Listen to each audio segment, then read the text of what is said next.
आज हम सीखेंगे कि कैसे हम अपने एलएलएम मॉडल्स को ट्रेन करते हैं। आज हम इसको बिल्कुल रियल लाइफ एग्जांपल से सीखेंगे। आपके क्लॉड हो गए, आपका जेमिनाई हो गया, आपका जीपीटी मॉडल हो गए। तो इन मॉडल को एक्चुअल में ट्रेन कैसे किया गया है कि हमें जब भी हम इससे कोई भी क्वेश्चन पूछते हैं तो ये उसका आंसर दे पाते हैं। बहुत कॉम्प्लेक्स टॉपिक नहीं है, बहुत ही इजी टू गो है। मैं एक छोटे बच्चे का एग्जांपल लूंगा कि एक छोटा बच्चा कैसे सीखता है और उसी मेथड से हमने इन मॉडल्स को भी ट्रेन कर रखा है। आपको एक डाउट होता होगा कि यार भैया यहाँ पे जो ये हमारे एलएलएम मॉडल हैं, ये नेक्स्ट वर्ड या नेक्स्ट टोकन को प्रिडिक्ट करते हैं। तो ऐसा ये क्यों करते हैं, ऐसा बिहेवियर इनके पास कैसे आया? तो आज आपको इसका आंसर भी मिल जाएगा, बिल्कुल मक्खन की तरह। तो चलो फिर फर्स्ट थॉट का प्रयोग करते हैं आज की क्लास को स्टार्ट। दोस्तों, मान लो मेरे पास अभी कोई मॉडल है क्लाउड का या एलएलएम, कोई भी मॉडल मैं ले सकता हूं। तो ये बेसिक काम इनका क्या होता है आप सबको पता होगा कि मैं इसको कोई इनपुट देता हूं और ये मेरे को नेक्स्ट वर्ड को प्रिडिक्ट करके देता है। मान लो अगर मैं इसको पूछूं what is the capital of India, तो मान लो अगर इसको आंसर ये गेस करना है कि capital of India is Delhi, तो ये एक ही बार में पूरे क्वेश्चन का आंसर नहीं देता। कि मान लो मैंने इनपुट में दिया what is the capital of India, तो ये सिर्फ पहले एक वर्ड को प्रिडिक्ट करता है। जैसे यहां पे इसने प्रिडिक्ट किया कि what is the capital of India, तो इसने अगला वर्ड गेस करा कैपिटल। फिर से मैं इसको दोबारा इनपुट में लेके आता हूं, हाँ जी, अब ये नेक्स्ट वर्ड को गेस करता है जो कि है आपका कौन, ऑफ। तो मैंने इसको इनपुट में ये दिया what is the capital of India, capital, और ये मेरा नेक्स्ट वर्ड प्रिडिक्ट करके मुझे लाके देता है इस तरीके से। फिर से मैं इस पूरे को पकड़ता हूं, फिर से इसको इनपुट में देता हूं, फिर से ये आउटपुट जनरेट करता है और इसके बाद ये मुझे लाके देता है कि कैपिटल ऑफ इंडिया। ओके, और ये प्रोसेस बार बार फॉलो होता रहेगा कि फिर से आप पूरे वर्ड को उठाइए ऐसे करके, इसको इनपुट में दीजिए। अब ये नेक्स्ट वर्ड को प्रिडिक्ट करेगा जो कि हमारा क्या होगा, इज, तो ये इज को गेस करता है। और फिर से मैं इसको पूरे इनपुट को लाके देता हूं ऐसे करके, फिर से ये मेरे को आउटपुट गेस करके देगा और ये मुझे आउटपुट गेस करके इससे मुझे दे दिया दिल्ली। तो लास्ट में जब मुझे मेरा आंसर मिल जाता है तो मैं ये क्वेश्चन वाले पार्ट को हटा देता हूं और आंसर वाले को यूजर को रिटर्न करा के दे देता हूं। तो इस तरीके से मॉडल मुझे आंसर लाके देते हैं। ये हर किसी को बताओ कि नेक्स्ट वर्ड या नेक्स्ट टोकन को प्रिडिक्ट करता है। अभी फिलहाल के लिए इस वीडियो के लिए मैंने जब नेक्स्ट टोकन कह रहा हूं तो उसका मतलब नेक्स्ट वर्ड ही आप समझना। ओके, अब देखो यार, जब मैं इन मॉडल को ट्रेन करने की बात करता हूं तो मैं इनको ट्रेन कैसे करूंगा, कैसे मैं इसको ये चीजें सिखाऊंगा? क्योंकि हमें पता है कि जब भी हमें किसी मॉडल को सिखाना होता है तो उसके लिए मेरे पास बहुत सारे क्वेश्चन और आंसर प्रेजेंट होने चाहिए। अब क्या मैं ऐसा कर सकता हूं कि भैया ये मेरा इनपुट रहा और ये मेरे पास आउटपुट रहा, और इनपुट में मैंने एक क्वेश्चन तैयार कर दिया what is the capital of India, और आउटपुट में इसको ये गेस करना है capital of India is Delhi. Okay, तो अगर इसने सही गेस करा तो भैया मैं बोलूंगा बढ़िया। अगर इसने गलत आंसर गेस किया है, अगर इसने गलत आंसर गेस किया तो मैं इसके वेट वगैरह को एडजस्ट करता हूं, जो भी इसके अंदर होते हैं उसके अंदर अभी आपको जानने की जरूरत नहीं है। सवाल ये है कि यार ये जो ट्रेनिंग डेटा है ये मैं लेके कहां से आऊंगा? ये जो ट्रेनिंग डेटा है ये मैं लेके कहां से आऊंगा? क्योंकि यहां पे मुझे ट्रिलियंस ऑफ डेटा चाहिए, ट्रिलियन ऑफ डेटा मुझे यहां पे चाहिए। इस डेटा को मैं लेके कैसे आऊंगा? आप खुद बताइए, जब आप किसी नए टॉपिक को सीखते हैं आप उसको सीखते कैसे हैं? क्या आप क्यूएनए टाइप में सीखते हो, क्वेश्चन आंसर टाइप में, कि भैया मैं सारे क्वेश्चन के आंसर देता हूं, या फिर आप उसके बारे में पहले आर्टिकल पढ़ते हैं, उसके बारे में चीजों को जानते हैं, उसको समझते हैं और उसके बाद आपको उसके रिलेटेड कोई क्वेश्चन पूछा जाता तब आप उसका आंसर देते हैं? ऐसे तो सीखते हो। अगर मैं आपको आज बोलूं आपको क्वांटम कंप्यूटिंग के बारे में सीखना है तो मैं आपको कोई क्यूएनए टाइप में से व्हाट इज क्वांटम कंप्यूटिंग, उसकी डेफिनेशन, व्हाट इज सुपरवाइज, आपको इसकी डेफिनेशन, या फिर आप पहले क्वांटम कंप्यूटिंग के बारे में पूरा पढ़ते हैं आर्टिकल वगैरह? बताइए कैसे सीखते हैं? मैं आर्टिकल या बुक्स इनको पढ़ता हूं और उसके बाद उसको समझ के क्वेश्चन के आंसर दे पाता हूं। अब यहां पर देखो दिक्कत क्या है कि हम इस तरीके से भी अपने मॉडल को ट्रेन कर सकते थे कि मैं उसको एक क्वेश्चन लाके देता what is the capital of India और वो पूरा आंसर मेरे लिए एक ही बार में गेस करता, वर्ड बाय वर्ड नहीं करता, वो एक ही बार में पूरे को गेस करता। लेकिन ये मेथड हमारे लिए इनफिजिबल होता। क्यों होता? हम ऐसे भी कर सकते थे, सोचो क्यों नहीं बनाया होगा। पहला कि मैं ये डेटा सेट कैसे क्रिएट करूं, क्योंकि ये जो एलएलएम है ये किसी भी टाइप का क्वेश्चन का आंसर दे सकता है। ये history, geography, maths, science, computer, biology, हर एक फील्ड के ये आपको क्वेश्चन के आंसर लाके दे सकता है, साइकोलॉजी के आंसर लाके दे सकता है। तो इतने सारे क्वेश्चन मैं क्रिएट किससे कराऊंगा? या तो अगर आज आप इसको जीरो से बिल्डअप कर रहे हैं तो आपको या तो हजारों लाखों लोगों को आपको हायर करना पड़ेगा जो आपके लिए ये इनपुट आउटपुट डेटा क्रिएट करेंगे, है ना? कि आपने क्वेश्चन करा, आपने एक आंसर डाला, अगर इसने आंसर गलत गेस किया तो मैं इसके वेट वगैरह को एडजस्ट करता। हाँ, पर ये डेटा सेट बनाना ही मेरे लिए बहुत ही मुश्किल हो जाता। कौन सा? ये डेटा सेट बनाना। क्यों? एक तो मुझे एक्सपर्ट को हायर करना पड़ता, वो एक्सपर्ट क्वेश्चन को तैयार करते बहुत समय लगता, टाइम कंज्यूमिंग होता, अगर उन एक्सपर्ट के अंदर बायसनेस है किसी चीज को लेके, तो वो भी यहां पे झलकना स्टार्ट हो जाता और मे बी वो सारे क्वेश्चन सारे वैरायटी को कवर नहीं कर पाते। अब दोस्तों यहां पे मैं आपको एक चीज बताऊं, एक जो सबसे बड़ी ताकत हमारे पास अभी प्रेजेंट है वो क्या है कि हमारे पास ऑल ओवर द इंटरनेट बहुत सारा डेटा प्रेजेंट है। इतनी सारी वेबसाइट हो गई, इतने सारे आर्टिकल्स हो गए, मेरे पास कोरा हो गया, मेरे पास रेडिट हो गया, वहां पे ऑलरेडी बहुत सारा डेटा प्रेजेंट है, लेकिन वो क्वेश्चन एंड आंसर टाइप में नहीं है। तो क्या मैं उतना जो डेटा है, मान लो मेरे पास रिएक्ट का डॉक्यूमेंटेशन है, मान लो मेरे पास एक्सप्रेस का डॉक्यूमेंटेशन, वहां पे क्यूएनए टाइप में तो चीजें लिखी नहीं गई है। हाँ, तो यहां पे मैं बेटर क्या कर सकता हूं, मैंने एक चीज सोची, मैं पूरे इंटरनेट से डेटा को स्क्रैप करके लाया। मान लो मेरे पास ये लाइन है, capital of India is Delhi. Okay, इस लाइन को मैं कहीं से उठा के ले आया, मुझे इस लाइन को अपने मॉडल को सिखाना है। कैसे सिखाऊंगा, मैं सबसे पहले इसका क्यूएनए क्रिएट करूंगा। कैसे करा कि भैया कैपिटल लिखा और इसको मैंने बोला कि इसको मैं क्यूएनए में कैसे वो कर सकता हूं कन्वर्ट। मैंने बोला मैं तुझे इनपुट में कैपिटल दे रहा हूं, तुझे अगला वर्ड गेस करना है, तो ये गेस करेगा ऑफ को। फिर मैं सेम को पहले दो वर्ड को सेलेक्ट कर लूंगा, कैपिटल ऑफ, और अब ये अगला जो गेस करेगा वो करेगा इंडिया। फिर से कैपिटल ऑफ इंडिया, और ये अगला वर्ड गेस करेगा इज। इस तरीके से मैं अपने डेटा सेट को तैयार करता हूं। मैं ऑल ओवर द इंटरनेट से बहुत सारे पैराग्राफ, बहुत सारी लाइन उठा के लाया और उसको मैंने इस तरीके से कन्वर्ट कर दिया। इसमें तो कुछ भी रॉकेट साइंस नहीं है। अब मुझे किसी भी एक्सपर्ट की यहां पे रिक्वायरमेंट नहीं है।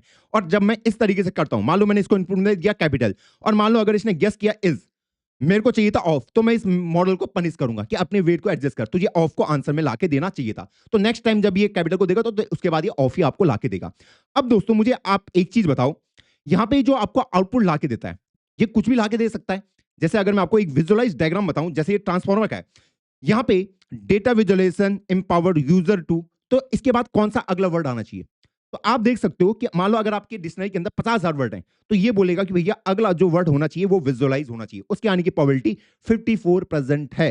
अगला वर्ड क्रिएट, उसके आने की प्रोबेबिलिटी 20% है। तो इसने सबसे हाईएस्ट वाले को पिक कर लिया। फिर मैंने जनरेट करा कि अब अगले वाले को गेस करो, इसके बाद क्या आएगा, data visualisation empower user to visualise. इसने कर दिया कि भैया यहां पे आएगा कॉमा। अगर मैं इस टेम्परेचर को ऊपर नीचे करता हूं, तो ये तब ये उस केस में किसी और को भी सिलेक्ट कर सकता है। जैसे इसने अब इस केस में इसको कर दिया, तो जरूरी नहीं है जो आपका हाईएस्ट प्रोबेबिलिटी वाला होगा वही सिलेक्ट होगा। इसलिए आपको हर बार नए नए आंसर ये जनरेट करके देते हैं, दिखता है आपको। हाँ, ये ही वो टेम्परेचर है जो आपको अलग अलग आंसर जनरेट करके देता है। जरूरी नहीं है कि जिसकी प्रोबेबिलिटी सबसे ज्यादा होगी वही आएगा। तो ये क्या करता है, आपके पास 50,000 वर्ड होते हैं, हर एक वर्ड के आने की प्रोबेबिलिटी कितनी है, तो उस टॉप 5 में से किसी एक को वो पिक करके आपको लाके दे सकता है। उसको आप एडजस्ट इस टेम्परेचर से कर सकते हो। फिलहाल के लिए वो हमारा काम का नहीं है, मैं इस पे आपको फोकस रखता हूं।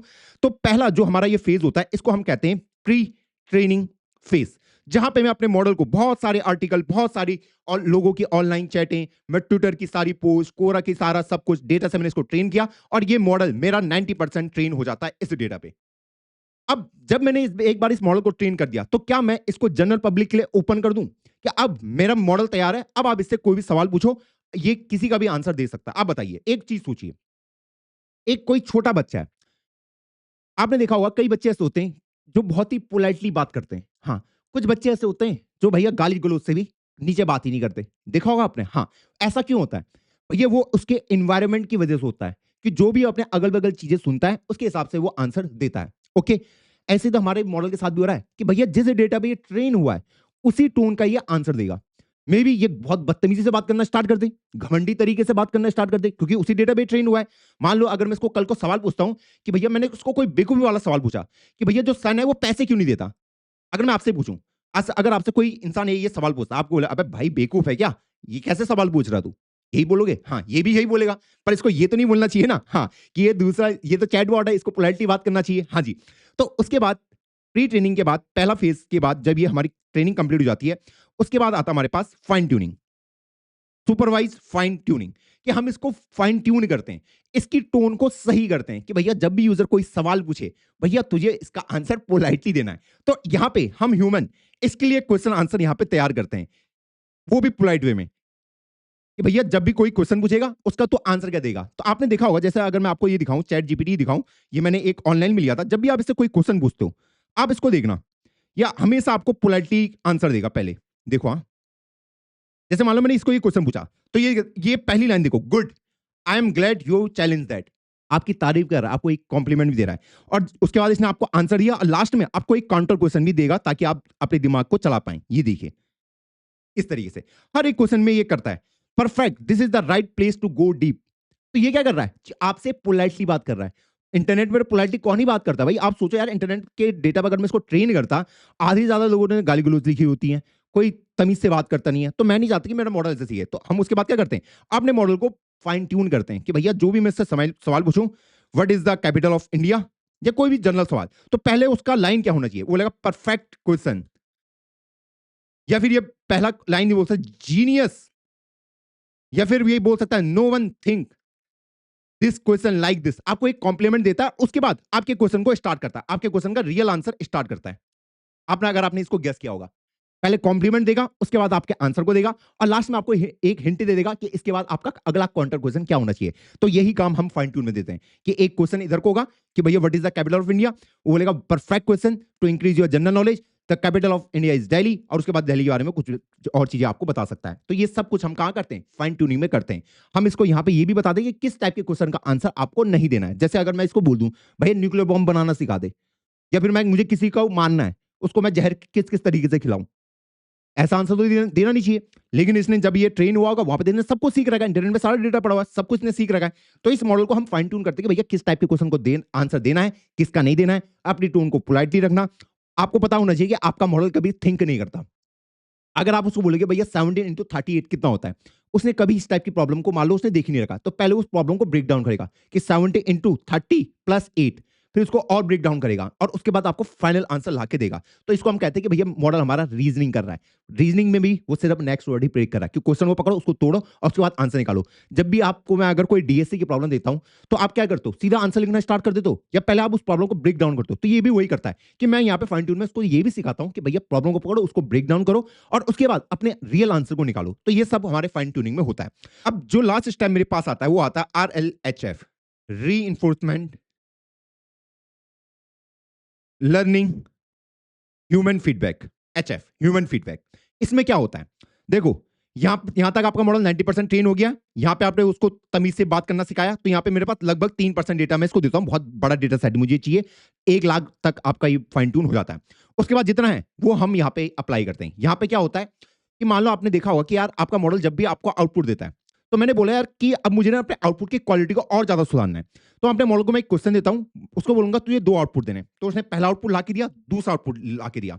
एक ह्यूमन वहां पे बैठेगा, उसको एवेल्युएट करेगा, उसे लग रहा है कि दूसरा वाला आउटपुट बढ़िया है, तो मैं मॉडल को बताऊंगा भैया तो ये इस वाले आउटपुट को अगली बार देना है। तो उसके हिसाब से वो अपने वेट वगैरह को एडजस्ट करता है, ताकि वो और बेटर आंसर हमें ला के दे पाए। आपने देखा होगा ना, जब भी आप चैट जीपीटी वगैरह चलाते हैं, तो भैया कई बार वो आपको देता होगा कि भैया इन दोनों रिस्पॉन्स में से आपको कौन सा रिस्पॉन्स पसंद आया, तो आप बोलते हैं सेकंड, तो उसको नोट डाउन करके रख लेता है फ्यूचर के लिए कि फ्यूचर में अपने मॉडल को ट्रेन करूंगा। तो यहाँ पे हम क्या करते हैं कि अभी जो मेरा मॉडल है, ये मॉडल जो करंट है, जिसको मैंने प्री ट्रेन करा दिया है और फाइन ट्यून करा दिया है, तो सबसे पहले मैं इस मॉडल की एक कॉपी क्रिएट करता हूं यहां पे, ओके, और इसको मैं एक जज क्रिएट करता हूं एज अ जज। ये जज क्या करता है अभी मैं आपको बताता हूं। मान लो मैंने इसको कोई क्वेश्चन दिया, इसने मुझे 2 रिस्पॉन्स लाके दिए, 2 रिस्पॉन्स एक क्वेश्चन के, कि पहला आंसर उसका ए है, दूसरा आंसर उसका बी है। फिर मैंने इसको एक और क्वेश्चन दिया, उसका भी उसने मुझे 2 रिस्पॉन्स लाके दिए। अगला क्वेश्चन दिया, उसके भी इसने मुझे 2 रिस्पॉन्स लाके दिए। अब यहाँ पे एक ह्यूमन बैठेगा, एक बार मेरे पास ये लिस्ट बन गई, ये वाली जो मैं आपको दिखा रहा था, हाँ जी, एक ह्यूमन बैठेगा, कौन सा क्वेश्चन का आंसर बढ़िया है दोनों में से, कौन सा क्वेश्चन का आंसर बढ़िया है दोनों में से, कौन सा क्वेश्चन का आंसर बढ़िया है दोनों में से, और उससे मैं अपने इस जज मॉडल को ट्रेन कराता हूं। अब इन रिस्पॉन्स से मैं अपने इस मॉडल को ट्रेन करता हूं, इस जज को। इसका काम सिर्फ होता है कि मैं इसको क्वेश्चन दूं और इसको बताऊं कि ए बढ़िया है एज कंपेयर टू बी। तो इसका काम होगा, मान लो अगर ए आंसर बढ़िया है, तो ये ए वाले को ज्यादा हाई स्कोर देगा। मान लो इसने ए को स्कोर दे दिया 10, ओके, अब बी को इसने स्कोर दिया है 7, क्योंकि वो बेकार था। अगला क्वेश्चन दिया, उसमें भी ए और बी था, मान लो उस बार बी वाला आंसर अच्छा है, तो इसका काम होता है स्कोर देना कि भैया आपने जो आंसर क्रिएट करा है, मान लो आपने एक क्वेश्चन दिया व्हाट इज रिकर्सन, रिकर्सन के सिर्फ 2 आंसर दिए, ये भी और ये भी, ए वाला ज्यादा बढ़िया, तो ए को उसको हाई स्कोर देना चाहिए, अब बी वाले को कम स्कोर देना चाहिए। तो यही मॉडल यहाँ पे ये लर्न करता है। अब लास्ट में मेरा जो मेन मॉडल है, अब आप बोलोगे भैया जज मॉडल कैसे बनता है, मैं इसी की रेप्लिका को यहाँ पे क्रिएट करता हूँ और इससे अपने जज मॉडल को क्रिएट करता हूँ। अब मैं इसको सेम क्वेश्चन लाके देता हूँ कि भैया व्हाट इज रिकर्सन, मान लो इसने मुझे एक आंसर जनरेट करके दिया ऐसे करके, इस आंसर को लाके मैं इस जज मॉडल को देता हूं, अब बोलता हूं इस आंसर को जज करो कि ये आंसर जो लाके आया ये कितना बढ़िया कितना बेकार है। ये अगर इसको लगता है कि आंसर बेकार है, तो इसको एक कम स्कोर देगा, और उसके हिसाब से फिर ये मॉडल अपने वेट को एडजस्ट करेगा। इसको पता चलेगा अच्छा इसने गलत आंसर गेस किया है, तो अपने वेट वगैरह को मैं यहाँ पे एडजस्ट कर लेता हूं। फिर से अगला क्वेश्चन तेरा, इसने आंसर जनरेट किया, आंसर में मान लो ये लेके आया, इसने इसको इवेल्यूएट किया, इसको स्कोरिंग दे दी। इसका काम है स्कोर देने का, कि आपने जो आंसर जनरेट करे उनको मैं सिर्फ स्कोर दे रहा हूं। इसने स्कोर दिया इसको 10, इसको लगा बढ़िया आंसर है, तो इसको बता देगा बढ़िया स्कोर है, आप बिल्कुल बढ़िया कर रहे हैं। फिर अगला क्वेश्चन देगा, ये आंसर जनरेट करेगा, उसको स्कोर देगा। अगर इसको लो आ रहा है, इस मॉडल को पनिश किया जाएगा कि भैया अपने वेट को एडजस्ट आप करते जाओ। अब आप बोलोगे भैया ये जो मॉडल होता है क्या ये इसी का रेप्लिका होता है? ये यहां पे नहीं, यहां पे हम एक बहुत ही छोटे मॉडल को भी ले सकते हैं। किसको? एक छोटे मॉडल को। इसका काम सिर्फ स्कोरिंग का होता है कि भैया जो आप इसको आंसर ला के दे रहे हो उसकी क्वालिटी को चेक करना कि वो कितना बढ़िया है। ओके, अगर मैं आपको बोलूं कि आपको एक मूवी बनानी है, आपको एक मूवी लिखनी है, क्या मूवी लिखने में आपको ज्यादा समय लगेगा, या फिर मैं आपको बोलूं आपको सिर्फ इस मूवी को रिव्यू करना है देखने के बाद, एनर्जी आपकी कहां लगेगी? भैया मूवी को रिव्यू करने में कम एनर्जी लगेगी, मैं बता सकता हूं ये अच्छी है बेकार है। हाँ, तो सेम ये भी तो कर रहा है। तो यहाँ पे मैं एक छोटे मॉडल को भी सिलेक्ट कर सकता हूं, और यही जनरली होता है कि हम यहाँ पे एक छोटे मॉडल को लेते हैं जिसका काम सिर्फ स्कोरिंग का होता है। इसको कुछ जनरेट नहीं करना है, इसको सिर्फ स्कोर देना है ऐसे ही। और इसका काम क्या है? ये तगड़ा मॉडल क्योंकि आंसर को जनरेट कर रहा है। तो भैया जो भी इसके स्कोर आएंगे उसके हिसाब से मैं इसको पनिश करूंगा। अगर लो स्कोर आ रहा है तो बोलूंगा भैया अपने वेट वगैरह को एडजस्ट करो। तो ये यहाँ पे रीइंफोर्समेंट लर्निंग के अंदर होता है। एक और हमारे पास यहाँ पे आता है डायरेक्ट प्रेफरेंस ऑप्टिमाइजेशन, जहां पे मैं आरएलएस की जगह में इसको भी इस्तेमाल करते हैं। आजकल के जो मॉडल एलएलएम है वो इसको भी इस्तेमाल करते हैं। यहाँ पे क्या होता है, सबसे पहले आप इसके क्वेश्चन पूछते हो, ये बहुत सारे आंसर आपको जनरेट करके देता है कि एक क्वेश्चन के दो आंसर, एक क्वेश्चन के दो आंसर, इस क्वेश्चन के दो आंसर। एक ह्यूमन बैठता है, उनको इवेल्युएट करता है कि कौन सा वाला आंसर ज्यादा बढ़िया है।